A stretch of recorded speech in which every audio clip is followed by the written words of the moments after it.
Hi class. So today we are looking at equivalent fractions.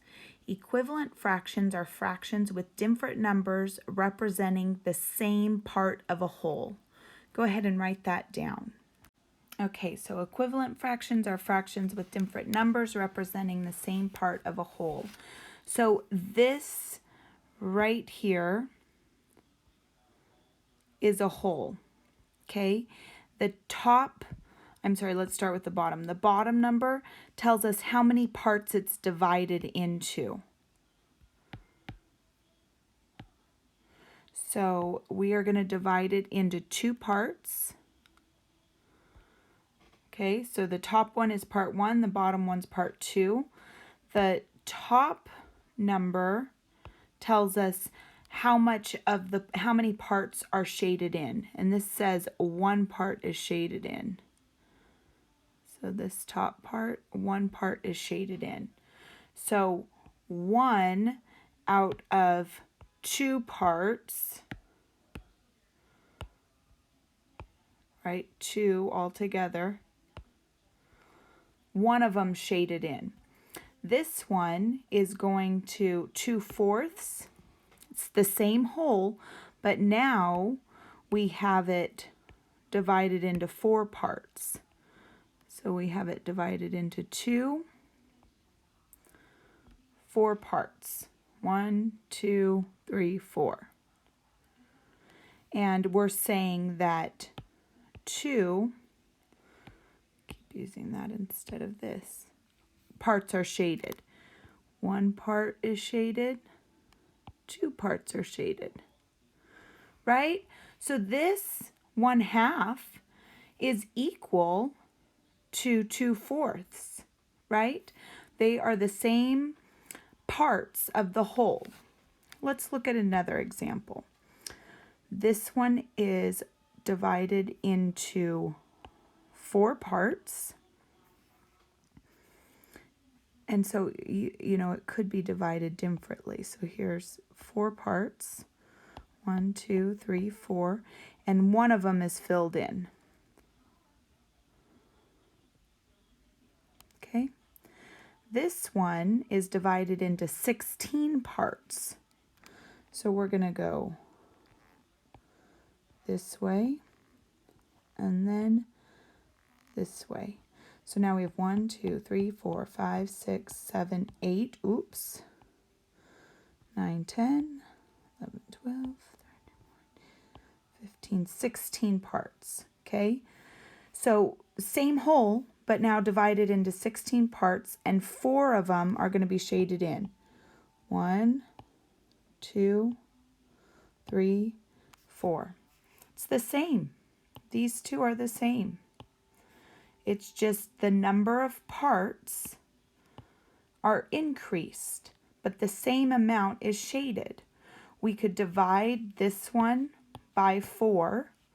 If we divided the top number by 4, it equals 1. Divide 16 by 4, it equals 4. Those are equivalent fractions. Here's another chart that just kind of gives you a good visual, right? So all of these are part of one whole, but they are split into smaller groups. So this is one whole. So 1/1 equals one whole. There's 2 parts, 1/2, right? So divided into 2 parts, 3 parts, 4. If 2 of these were shaded in, this one and this one, 2/4, 2 out of the 4 are shaded in. Okay? So refer to this chart as much as you need to help you get a visual. So now we're going to look. Another way to think of it is that you just can multiply. So this one, we're doubling it. We're multiplying by 2. 1 times 2 is 2. 2 times 2 is 4. Let's just go ahead and multiply it by 3. 3 times 1 is 3. 3 times 2 is 6. Now 4. 4 times 1 is 4.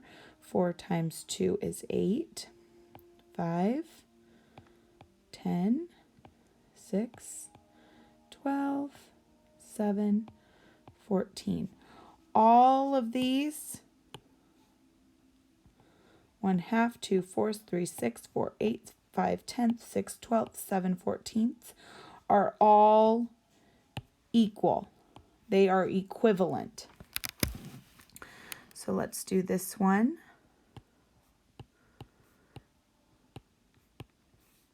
2 times 3 is 6. 3 times 3 is 9. 4 times 3 is 12. 5 times 3 is 15, right? Because whatever we did to the top, we have to do the bottom. And to get the 6, we multiplied 1 times 6. 6 times 3 is 18 and 21. 2/5, we have 3. Oh, this one's a little bit more complicated. So we can't have 3. We have to multiply it by 2. 2 times 2 is 4. 2 times 5 is 10.